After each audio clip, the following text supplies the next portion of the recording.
Policing the Highlands is not a job for the faint-hearted. It's just the scope of the place, the vastness of it. It's huge. It's absolutely massive. Police Scotland's Highlands and Islands Division is Britain's biggest beat. The dog find you, stand still. People come up here and go missing. You'll come to no harm. 12,000 square miles of lochs, glens, islands and mountains. Somebody at home just going through hell. From protecting endangered species. Animals don't talk, and there's not many eyewitnesses. We'll get them taken away for forensic testing. Please what's the address of the emergency? To answering emergency calls in the UK's wildest places. Nobody phones the police when they're having a good day. People only phone the police if they're in points of crisis. Somebody's phoned in to tell us that their window has been hit by a bullet. It was like an explosion, so loud. Here, cutting-edge crime fighting works alongside old-school rural policing, tackling 21st century problems that threaten traditional ways of life.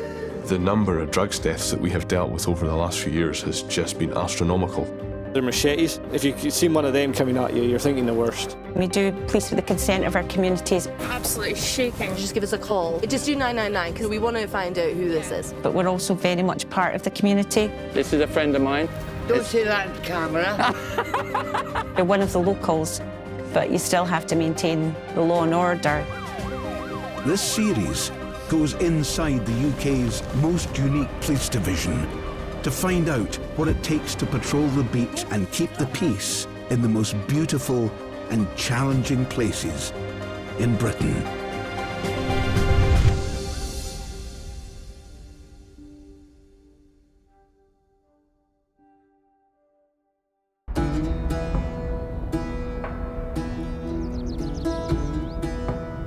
Highlands and Islands as a policing division is a third of the landmass of Scotland and a sixth of the landmass of the United Kingdom.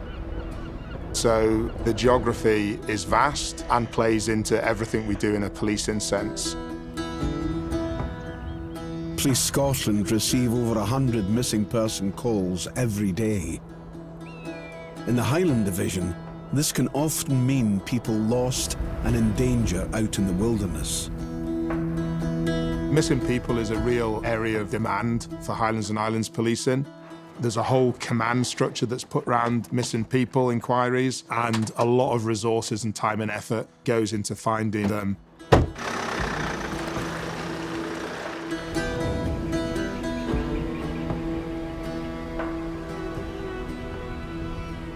We're currently en route to car park at Dunrobin Woods, where a vehicle has been found which belongs to a male that's been missing.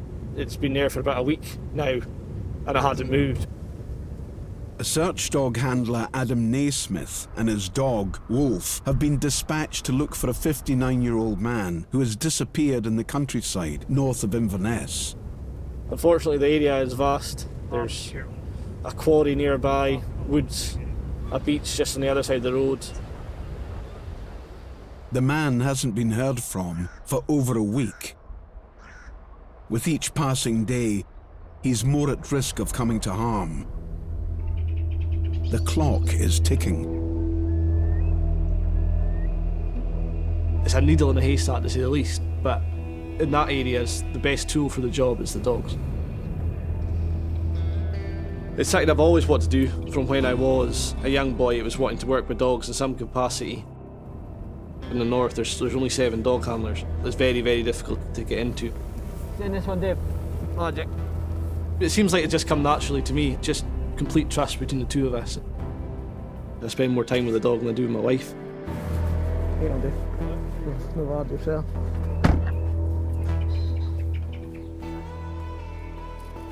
Wolf is a 3-year-old German Shepherd.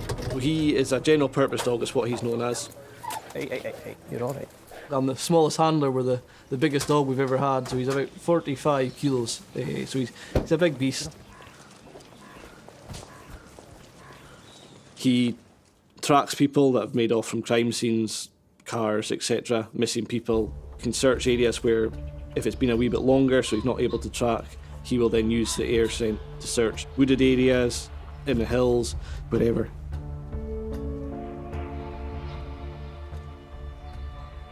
Wolf's trained to search for human scent, so if the male is alive in the woods, the wind will carry it to him, and he's trained to then locate that human scent.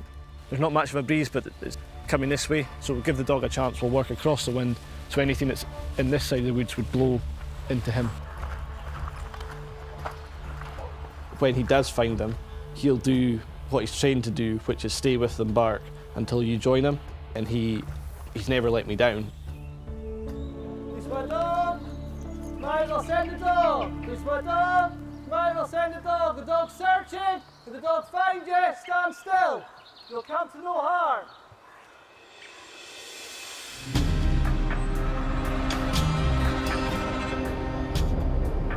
The Highlands can be a hostile environment for humans.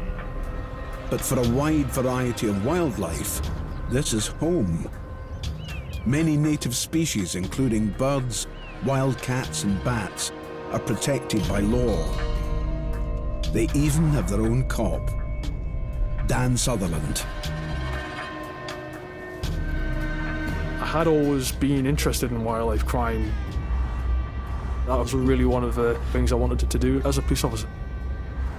It's amazing, it's so different to normal police work. It's really in-depth, the knowledge you need to know, and I'm still learning. Obviously always a big challenge in getting a conviction. Animals don't talk for a start. Most crimes happen either in the middle of the night or in the middle of the countryside. I guess really we're trying to deter people and make sure people actually know that we'll be after you.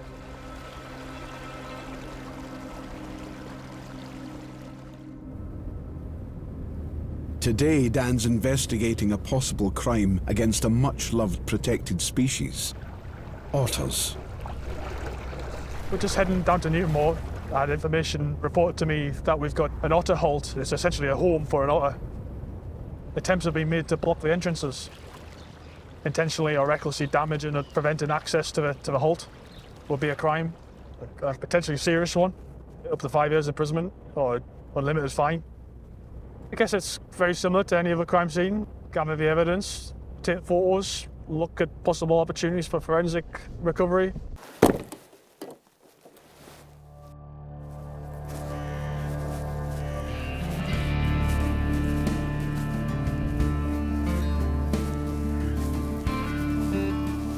Down by the river, the caller who reported the problem is waiting to show Dan what they have found. Well, it's been cable tied at quite a number of points, and it's staked in here with a net. The Holt has two entrances, one in the riverbank and another on the forest floor. And actually seeing that, that's got the two nails in, and that is hooked over it. The one by the river has been blocked with wire mesh. So this is the only one you found like this? With the net on it. Yeah, it's just the mesh goes right down, so yeah, probably about a metre down. It's cable tied on. It's just keeping that mesh in place, nice and tight. I'll tell you what, Davey, would you do me a favour and hold my legs? Because my really good wire cutters with me. I should have had them. Where am I looking? Blocking the entrance to the Holt forces the otters to move. This might just slip off once that's... And could endanger them if they can't find somewhere else to live and breed. Aye. That's it. Nice one. Last bit, I think. Whoa. Nice one. Yeah, you'd never know. Oh, Mr. Otter will be very happy, I think. That's been there a while, eh? With the river entrance cleared, Dan turns to examine the one in the forest floor. A torch, I've got one. You got a decent one, eh? Yes.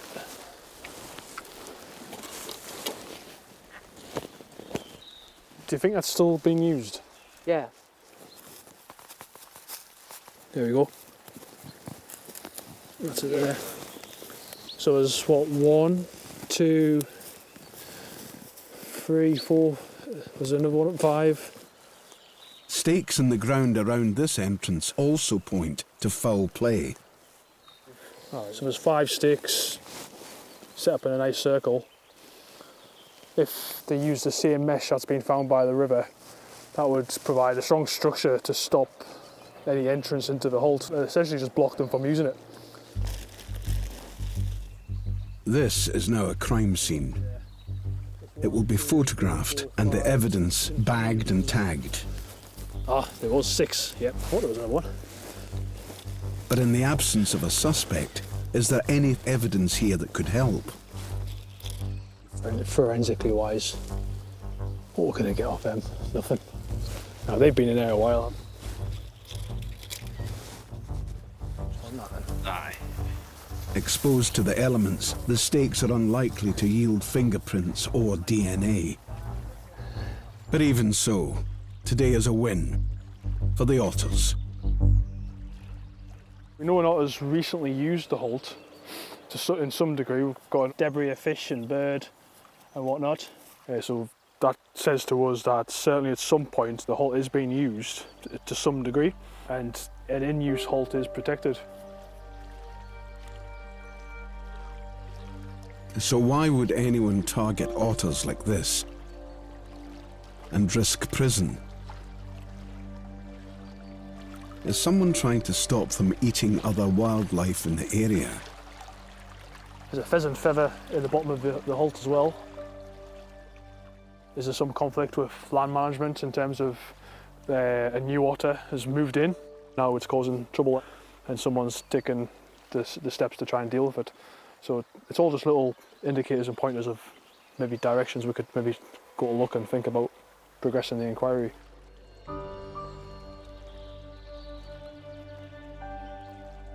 It's evidence of a crime essentially. So we've got mesh, stakes that were used to peg out the mesh or something at some point. If we ever have a suspect or a court case, then we present that to the court and the suspect in interview, and it's part of the evidence chain to show the crime.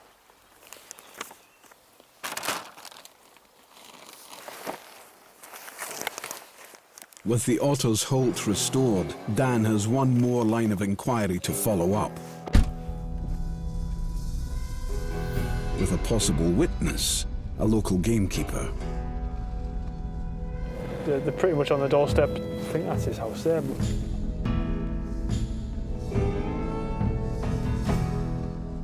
we've had a complaint about an otter halt.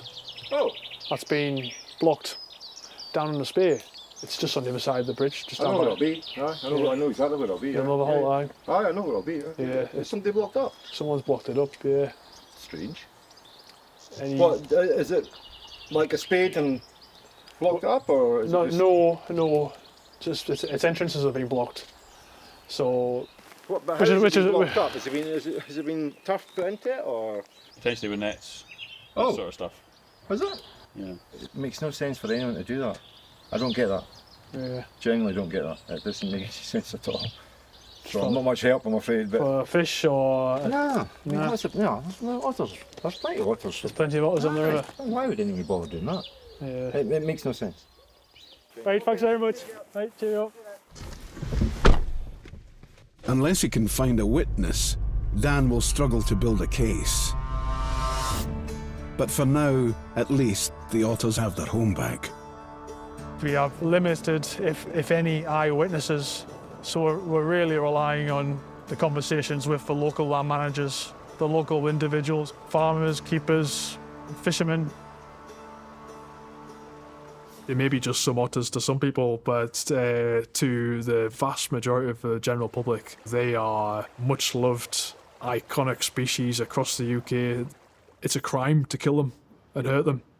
And it's our job as police to investigate that, and I think we should be putting as much effort into doing so.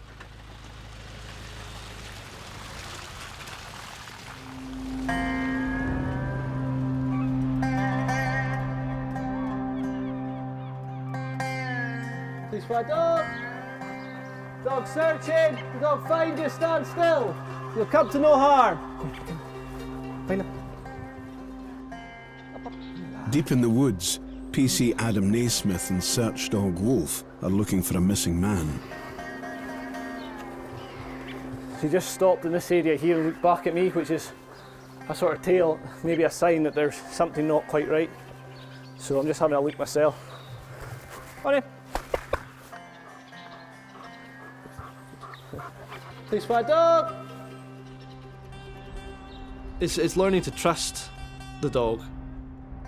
You're sending him out to find someone, and you have to trust that he is on task. He's looking for the person.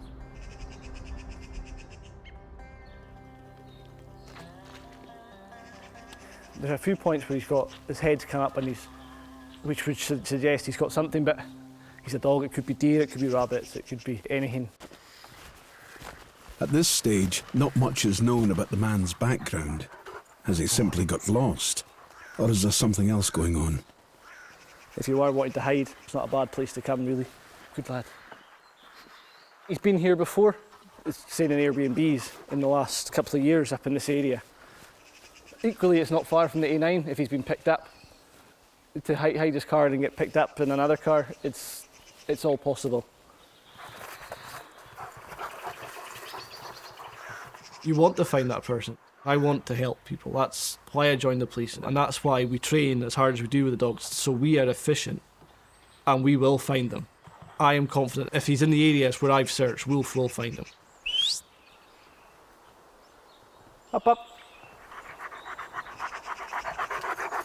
So in this area here, he sort of started to serpentine, which is basically, he starts to weave, which is basically him trying to find the edge of the scent, which then will direct him to the scent, if that makes sense. If he stays on the edge of it, he can then follow that. But again, he just did it for a couple of seconds, and then there wasn't much else. I don't think there's much else for you, bud. Half an hour, 35 minutes. Oof. Searching we've done. We've only covered just over 1 kilometre. Go on, get on. It's exhausting. There's a lot of pressure on your shoulders. You're one person and your dog. Up, up, up! It can be a lonely place when you're out searching. You have to be quite strong mentally to deal with the consequences of you possibly missing them. Whoa! As darkness falls, Adam and Wolf are forced to call off the search, for now. The area that we've searched, I'm happy that he's not alive in there. Obviously you can't say 100% that he's not in there because he could well be dead, giving off no scent, but it's too dark now to carry on, so what we'll do is we'll leave that for the day shift dogs, the sergeants on in the morning, and let them know what we've done tonight. If the man is out here, he's facing another night exposed to the elements.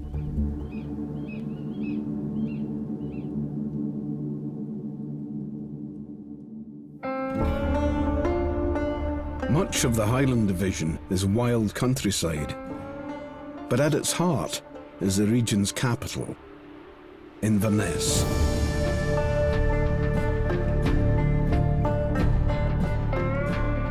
Home to 70,000 people. Although this is Britain's most northerly city, it's not immune to one particular UK crime wave. One of the things we've seen emerging over the last few years is the increase in the amount of county lines, drug gangs. Drug dealers in the major cities export their drugs into smaller communities for greater profit. The consequences of the drugs coming into this area are quite simple and stark, and that is that people are dying from drugs overdoses. Fighting this war on drugs in the Highlands is a team of detectives based in Inverness. Today, they're executing a major operation against dealers in the city. The job that we're going to this morning is involving a London-based crime group that's supplying Class A crack cocaine and heroin into Inverness. We've identified 2 addresses which this group are currently using.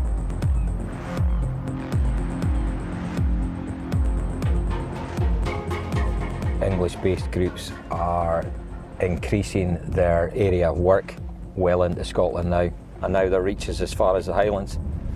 It's all about money. They don't care about the heavy and significant community impact that Class A drugs has on not only the addict themselves but on their immediate family.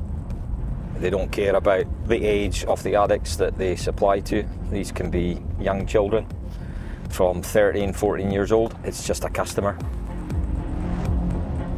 When the London group came up, the level of violence and intimidation that they offered was increased significantly. There are always a risk of these guys injuring officers, so that is a main priority for us.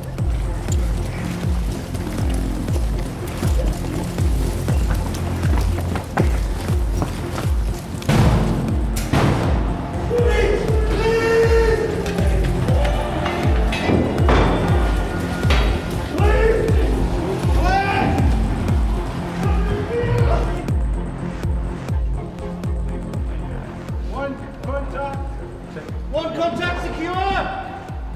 No other occupants?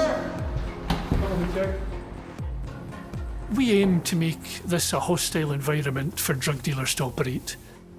We hope to send the message out that this area is not a soft target, and that if you come here to deal drugs, we will gather the information and we will come and we will arrest you. With one suspect and a dog in custody, officers now need to sweep the property for evidence of dealing and look for links to the County Lines drug gang they are targeting.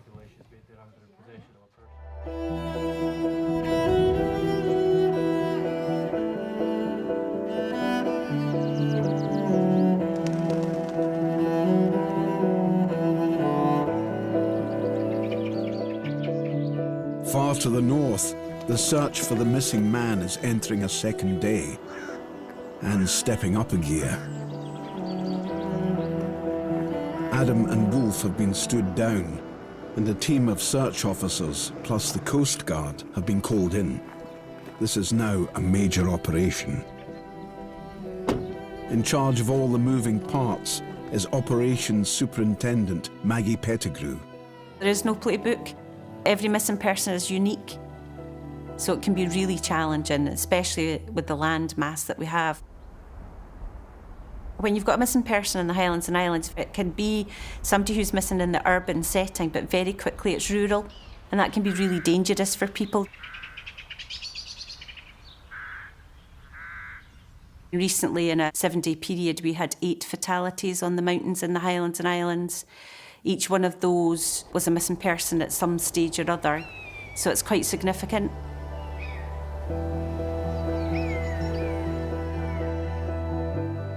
The officers taking the details initially assess the risk to that person. It depends on a number of different things, whether they've had mental health issues, whether they've had a significant life event, whether they've perhaps lost their job or split up from their partner, whether it's completely out of character for them to have done this. What ultimately is going through your head is, where are you? And what has brought you to be missing? And then also I'm thinking about, well, what resources do I need to try and help me find this person as quick as possible for their own sake, but also for the sake of the families. The man has now been missing for over a week. There's no time to lose. Maggie's team includes officers who are investigating the man's background, coordinated by Inspector Jamie Wilson. There's potential that he has harmed himself. There is the potential that he has been trying to survive and been exposed to the elements. And there's also the potential that he is outstanding at the moment because he has chosen to abscond.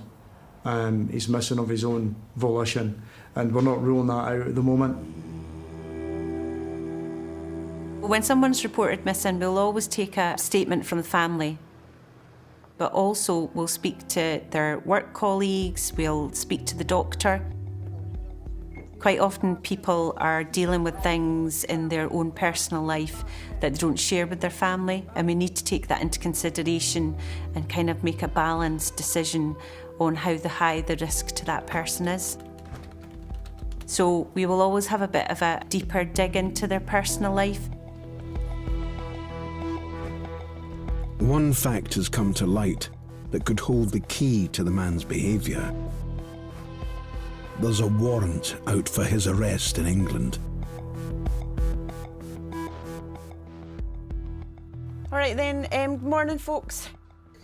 Halfway through day 2, it's time for an update. Chris and John, update from yourselves.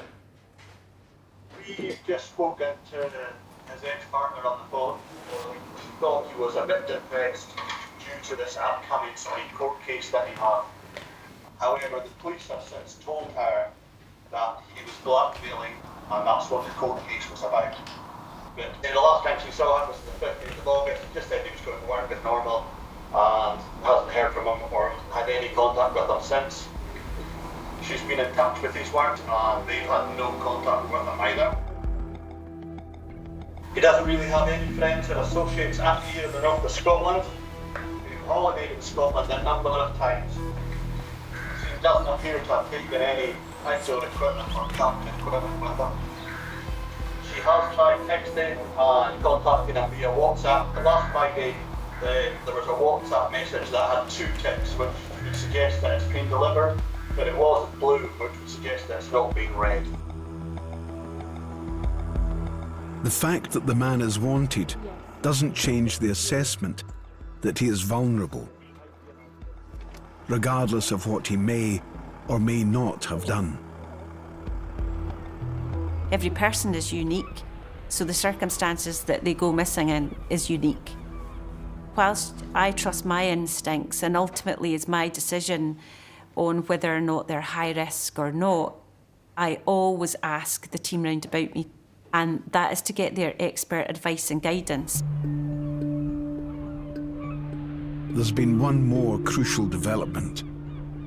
Someone resembling the man has been spotted, alive. Whilst officers were carrying out searches yesterday, they've spoken to 2 other members of the public who have provided confirmed sightings of the missed pair.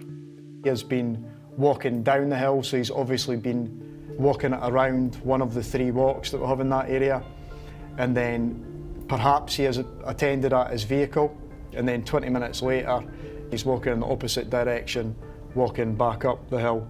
She's confident it's him. She's certain. She's seen the press release. Okay, no, that is a significant update then, so would give us a proof of life. The condition of the vehicle has given the impression that somebody may have slept in it. Battery's flat. We've got a flat tyre as well. Just give us an update from your conversation with the wife. He basically said that she thinks he's hiding. Was there any mention about how he would be funding himself? No, none at all. So she's only aware of the bank cards that we're aware of. And then, so we know he hasn't accessed any of his accounts. Our concerns are such, and Joe, I think it's important that we raise these with his wife, that we are significantly concerned because of these issues. I think we need to be open and honest with her in relation to that. These things are all increasing our concern. Jamie, on the wife, what does she think he's done? She can't explain. His wife believes he would sleep in the car. She volunteered that. OK, great. Thanks, folks. We'll speak to you later. Thank you. Even though the man has been sighted by witnesses, there are still no clear leads as to where he might be now. The police will need to widen the search and hope they get a breakthrough before it's too late.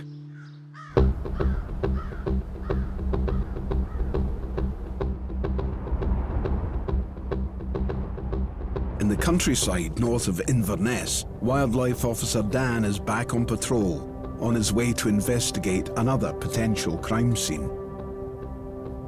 We're heading out with the water bailiffs on the River Connon just to see what's going on tonight. Poaching going on. We've had bits and bobs over the last week or so about a few different areas of poaching. There's a lot of individuals that will think it's just okay to go and poach, particularly around salmon poaching and fish poaching, and reality is it's not. You need permission to do so, particularly for salmon. You need to have a permit, licence to fish. There's a fishing club on the lower section of the river. Primarily it's a salmon river. It's various syndicates that have the rights to fish for the salmon, and it's expensive to do that. So when things are expensive, it always invites people to the temptation to poach and fish without permission. Aside from people poaching for fish because they want a fish on the table, some individuals, the prolific poachers of fish, to make good sums of money out of it. Financial motivation is important to people. But stopping poaching isn't just about money. Salmon stocks are under pressure, partly due to climate change. Poaching threatens the sustainability of the salmon population. So each river has its own water bailiff to protect it. Right, who's our bailiff? Edward. We've got a few issues at the upper boat. People fishing without permission, fishing tackle which has been hidden in bushes there, so we'll go and look. With a huge beat stretching right across the Highlands, Dan relies on people like Edward to be his eyes and ears on the ground. Intelligence comes to us from various individuals, from where people that are walking on riverbanks, whether they're members of the public that are coming across things and asking the question, is this okay? To information that's come to us about people selling items on eBay or other areas where people sell online. People have been reporting suspicious activity around this section of the river, so it's time for Dan to get involved. The descriptions they gave me of them fitted one of the fellows to a T, right down to the trousers and shoes he was wearing. Now, interestingly enough, that's where the Ford Transit was parked. So just on the right there, beside that big tree. You can just pull into there, please, Dan. So this is where there's a yellow Ford Transit parked here.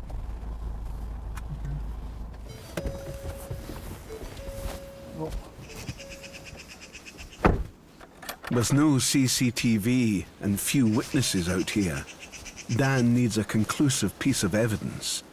Edward may have found it. Right. Right, the rod's just tucked in away to the left there. I'll go first. You lead the way.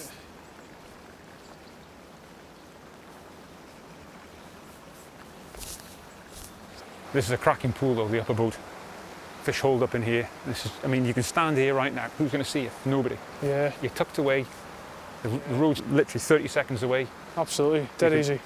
Got good access. You've got that cover there, you've got that cover there. It's just a quiet spot. You can come and fish in here 15, 20 minutes, get your fish and be away. Whenever you're ready. Right, let's have a look. That's well tucked in there, eh? Yeah, well hidden. Ah, definitely intentionally hidden there. Absolutely. Always shadow it out. I'll pass it out to you. That doesn't get washed up in the riverbank like that, does it? No. You could pull in the Titanic with that. The rod seems to support Edward's suspicions. This spot has been targeted by poachers. Heavy breaking straight line. What weight is that? Oh, that's got to be a good 20. That's got to be 20 plus. Yeah, so more hefty. Not for trout. Yeah. The salmon. That's a big strong rod too. Yeah, big strong rod. But it's deadly in a pool like this. Big strong line, big strong rod. Bully the fish in, drag it up the bank and away. It's one less they can use. Yeah. Hopefully a few more fish saved. Well, that's what it's all about, because it's so hard to catch these people at it. Yep. Making life a little bit more difficult for them. There's a salmon just jumped behind you. Yeah, I heard it. I heard it. So we should have had this set up, eh? That's why they're here. Yeah, dead easy for them, isn't it? Yep. And we can surmise it's been left there for poaching. Yep. Good stuff. Right. Excellent. Dan will log the fishing rod as evidence. He'll continue to look for the culprit and make life difficult for poachers on the river.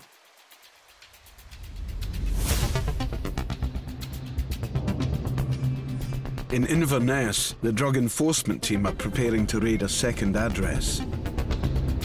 They have intelligence that it's been used by the same gang from London for dealing. This is another operation where the dogs unit plays a vital role. So dog handler Adam is on scene with Wolf.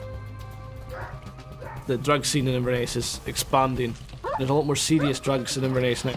Cocaine and heroin are pretty rife.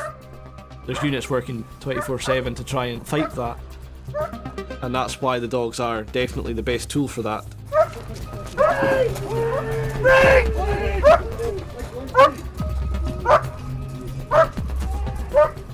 We deployed our German Shepherds as basically containment. The organised crime group guys, they're not wanting to get caught. They'll try and run. Officers are going in through the front, we'll have dogs at the back. And then once the properties have been cleared, we'll use the drugs dogs. With the coast clear, it's time to introduce a new member of the team. 6 months ago, I was given a spaniel. He is due to be going on a course. He will then be a drugs dog. Obviously you've met Wolf, and this is Chief. With him being just a puppy, he's not trained or anything yet, so basically just now what I'm doing with him is training him to search for his ball. Then from there you develop it to, you put drugs beside the ball, so then he gets a smell of the drugs as he picks up the ball, and then as you develop that on, it's just the drugs. He's a cracking new dog. He's lots of fun, and that's the main thing. We just got to let him be a puppy just now and let him have fun and make this a fun game, going into the houses looking for stuff. So we'll see how he gets on.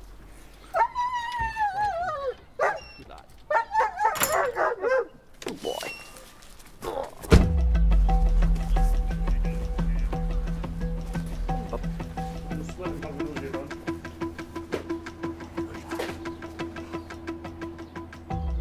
Back at the first address, dog handler Lewis Brown is going in with his fully trained drugs dog, Piper.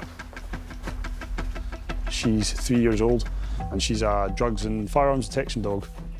When you go into somebody's home address, you've got to try and make it as accommodating for the dog as you can. Is there anything dangerous in there? Going in and removing any obvious distractions.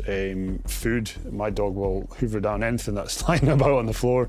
Is there any drugs paraphernalia sitting out? Because a dog's not there to find those kind of easy things. The dog's there to find things that are maybe a little bit harder to find, maybe secreted or well hidden.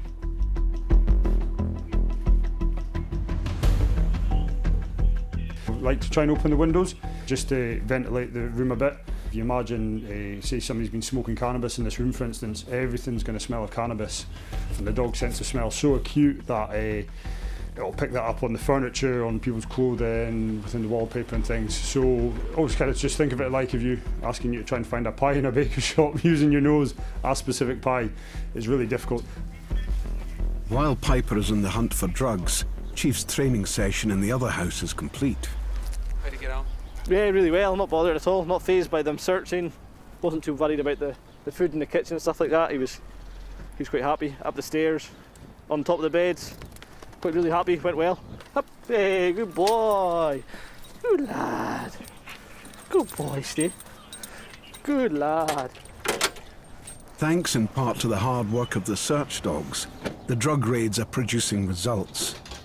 Oh, good girl, Piper, eh? In the first flat, the lead search officer has gathered the evidence. Okay, this what I have here is believed to be crack cocaine and heroin. We've recovered would be a dealing quantity of Class A's. It would also appear that we have come in mid-business.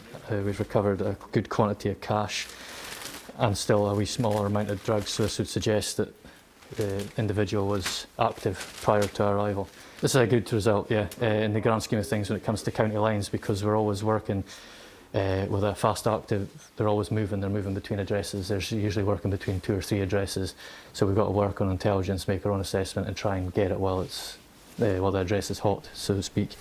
And as you see, that's what's happened today. People we're dealing it are not the people who are running it. So they tend to be vulnerable themselves. So it's trying to get them on side so we can work with them, for them, and try and remove them from the situation rather than just looking to get a conviction. They're wanting to actually help these people.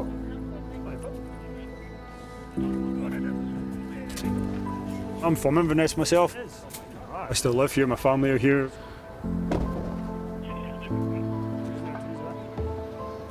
So for me, I've got a kind of personal interest in in seeing things like that taken off the street.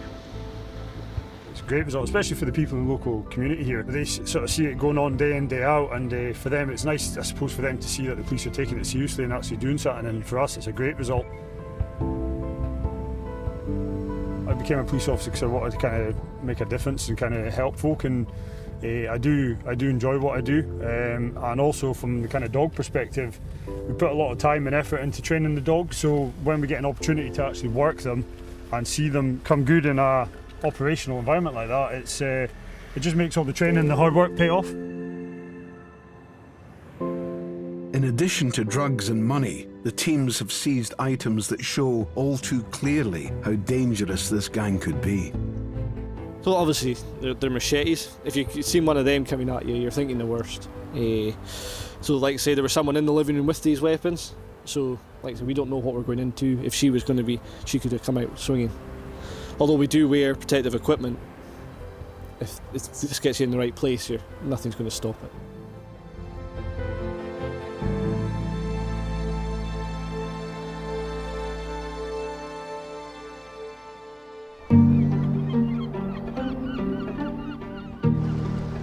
Beyond Inverness, the wild Highlands stretch for miles in every direction.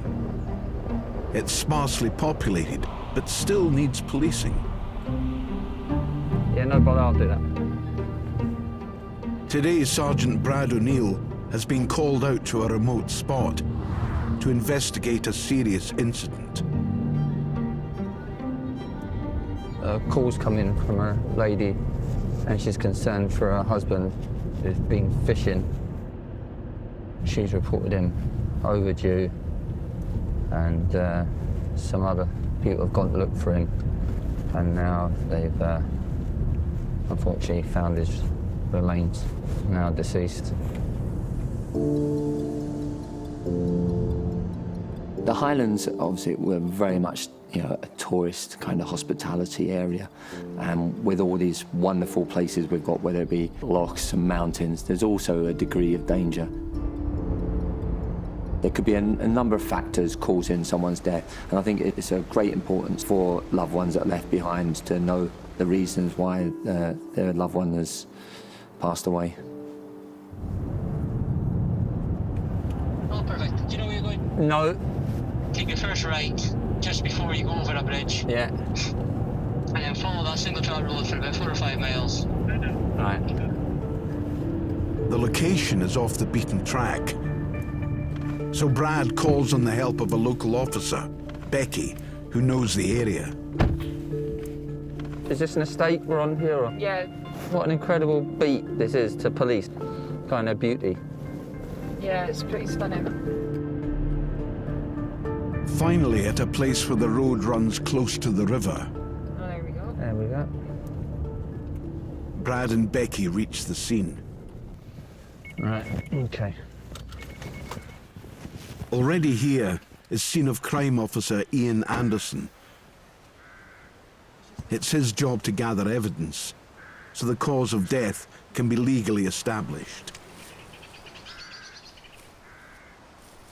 The role of the police in a sudden death is to investigate it and report back to the Procurator Fiscal.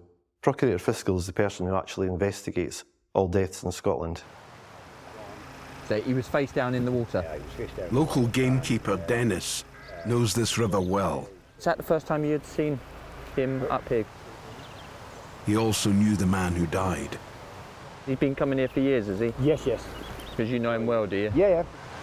No one saw the angler enter the water, but Dennis thinks he knows where he fell in. How long have you worked this, Dennis? 38 years. 38 years? So this is where you suspected he was fishing, is it, Dennis? You know? This is one of the pools that you fish off the bank. Yeah. You do not go in the water. No. And Bob knew that and was always very careful. When I met the ghillie, he obviously had found Bob, and obviously he was quite distraught himself because he'd known Bob a number of years going to that same fishing location, but he was able to compose himself to tell us exactly what he believed had happened. which was a great benefit to us. Yeah, this is what I think happened. When he came in here, yeah, and he's gone out here, what happens is Bob looked at the scene round the corner, because he'd have been back 3 or 4 steps, and he took 2 steps to the right. I'm not touching the ball.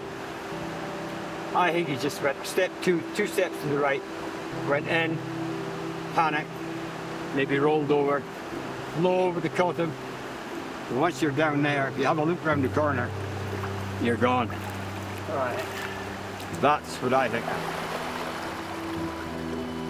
Dennis's testimony is vital evidence, but Brad and Ian still have an investigation on their hands to try and establish beyond any doubt what caused this sudden death. My involvement at a sudden death would be to initially record the scene. I would also gather any forensic samples that I deemed appropriate. There needs to be a post-mortem to establish what the cause of death was. It may be obvious somebody falling in a river and being recovered from the river is drowned, but have they actually taken a heart attack and fallen into the river and they haven't drowned at all? From where he's gone in, it certainly looks like he's either slipped or taken a step too far into the deep water. And as you can see, it just funnels through that rapids bit, and it's really shallow and full of rocks. So I don't see any injuries to his head. So whether he's bashed his head or not, we won't know till this post-mortem. In fast flowing water, it's very easy to just take a step too much. That's why most fishermen have a wading staff as well, so they can test the depth first. Ian's final task is to take a sample of river water. It's a water sample in a sterile and DNA-free container, which could be used for comparison against any water that may be in the gentleman's lungs. That would be important in the case of a drowning. We would generally take 2 water samples. If someone has gone into the water and then been recovered some distance away, we would take a sample at where the person went into the water and a sample at where they were recovered. That would be used during the post-mortem. In water there's something called diatoms, and an examination of them could actually establish where the water that was in the deceased's lungs was actually ingested. While Ian was taking samples, Brad and Becky offered support to the angler's wife, who was waiting nearby. She came up to give him a kiss and say her last goodbyes to him. It was emotional for all of us.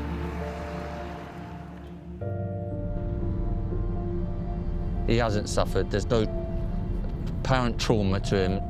We get that probably quite a lot with a lot of these different, sudden death scenarios, people hill walking, outdoor pursuits, all that kind of thing, where, if there's any comfort that somebody can take from that situation is that at least they were probably doing something they would enjoy.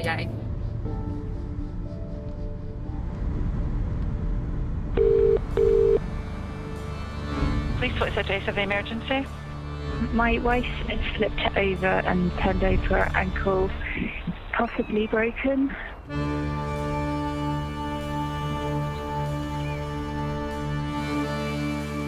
Millions of people escape to the Highlands each year. One real tourist hotspot is the spectacular Isle of Skye. At peak season, it's packed, placing extra demand on the small local police force. On shift here today is Sgt Gordon McKay. Somebody has phoned in to say that they have got a suspected broken ankle. We get a good reference, I can plumb it into my phone, and hopefully we can just nip up and get to it, and then from there we'll call an ambulance or mountain rescue or whatever we deem fit. When I first joined the police, I was an officer in Glasgow in G Division, which is a busy city division. If you can be a police officer in Glasgow, you can be a police officer anywhere, probably in the world. Isle of Skye, it's slower paced, but there are whole different challenges.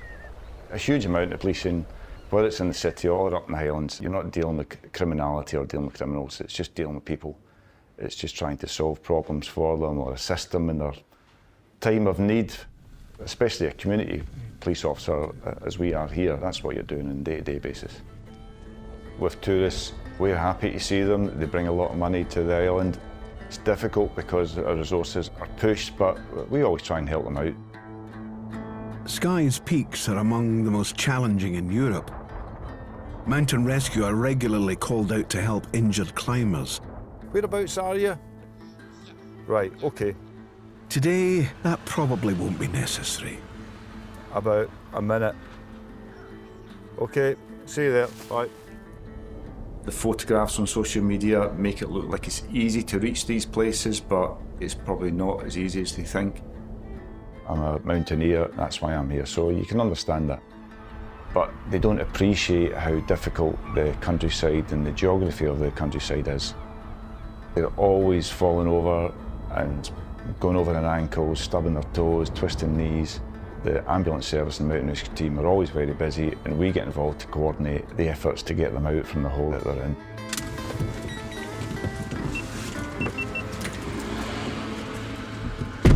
The fact that it's close to the road, hopefully it shouldn't be too much of a worry for us, apart from we might just get a wee bit wet. Hey Miss Shy, I'm just about 100 metres away from the casualty, so I'll give you a wee update and then you can update the control room in a minute.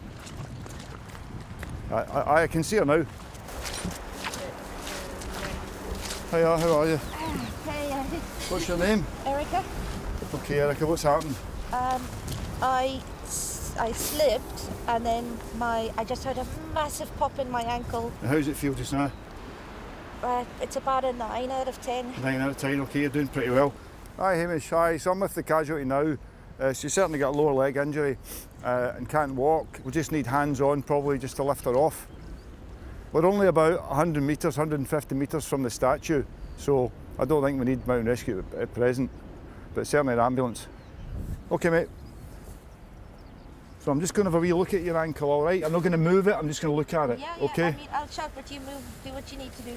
If I move my foot, the bones at the back really hurt, or the ligaments or whatever. Okay. It's a sharp, stinging pain. Yeah. And when it's lying still, it's a dull pain. Okay. But I think if that's on the outside of my foot, it's there. It's exactly there. Right, I'm just going to leave it where it is. If you're comfy like that, we should get a shout on when the ambulance is going to be here shortly. I'm a hill walker and a climber myself, and you take tumbles on wet grass. It's a really common thing. Have you been to Skye before? No. No. Bucket list, holiday list. Yeah. About 3 years I've been here. So I used to be in the city in Glasgow before, so it's a big change for me. Glasgow's a nice place. Yeah. Nice. But I'm sure it gets really colourful and busy for you. That's a great way of putting it, yeah, colourful. Well, some colourful language, that's for sure. It's a good place to work, I liked it, but compared to my beat, this is my beat here. Yeah. You know, this beats Castlemilk and Govan Hill, no bother. Will I have to will we just hobble down there? No, we'll put you on a stretcher. Stretch it off a mountain. Well, it's not exactly a mountain. You're on the path below the mountain. But by the time you tell it, when you get home, it'll be off a mountain, aye. After a few minutes, reinforcements begin to arrive. All right, how you doing? Could the worst weather to fall and hurt your ankle. Oh yeah. Trust me. Yeah. No, I'm very much aware of all my blessings. Got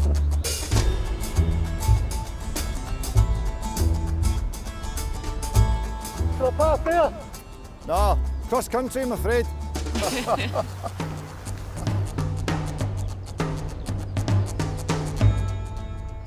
John, have you got a stretcher? Have we got the facilities to lift her off here?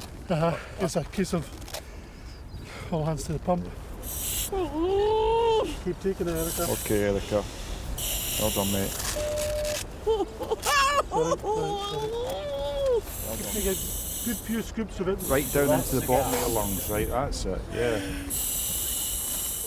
Brilliant. You feel much better once the splint's on. Beautiful. Well done. They're just doing the straps up, all right? It's in place. All they're just doing is putting the straps on, all right? I'm just going to take you over this way, Erica, okay? It's okay, just so we can get that top in and that. Shoot. Perfect. Beautiful, well done. That's the sound of my ankle earlier. Oh. Lift. Okay, nice and slow, we don't want anybody skating. We always try and go the extra mile. We certainly do a lot more for the public than they would ever get in the city. Cops just don't have the time in the cities. But yeah, you'll see a friendly face if you come here from a cop.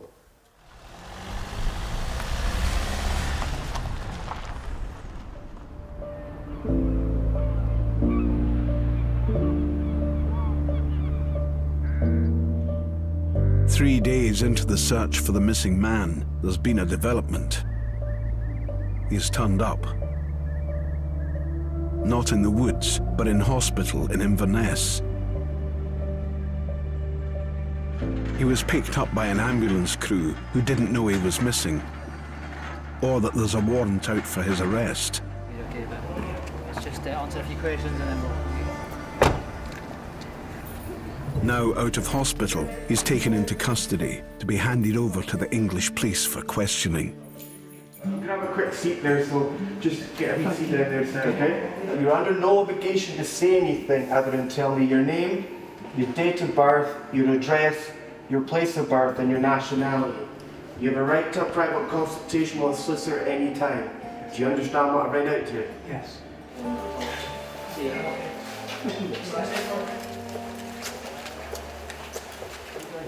He was obviously poorly and taken to hospital during the period that we'd been looking for him. So that's a positive. I mean, the last thing we want to do is, one, never find him or find him deceased. Okay, David, all the best. I hope your eye's okay tomorrow, okay? Okay.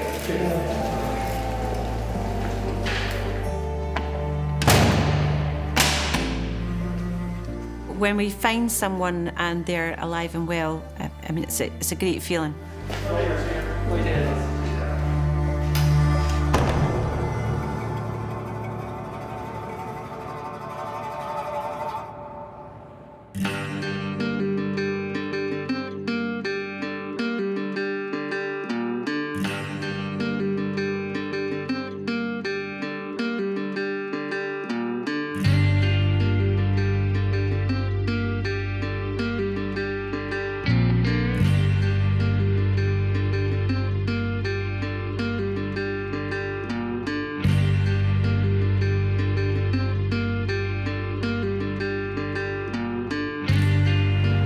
Next time on Highland Cops. In Glencoe, there's a mystery to solve. Has a camper van been hit by a bullet? It was like an explosion, it was so loud. Shards of it hit me on the other side of the cab. The Highland Drug Squad busts a suspected cannabis operation. And on Skye, a climber goes missing in the mountains. The vastness of the area, I don't think they can kind of pinpoint exactly where he is. The search might well go on well into the night. The cloud base or lower? Lower height, too high.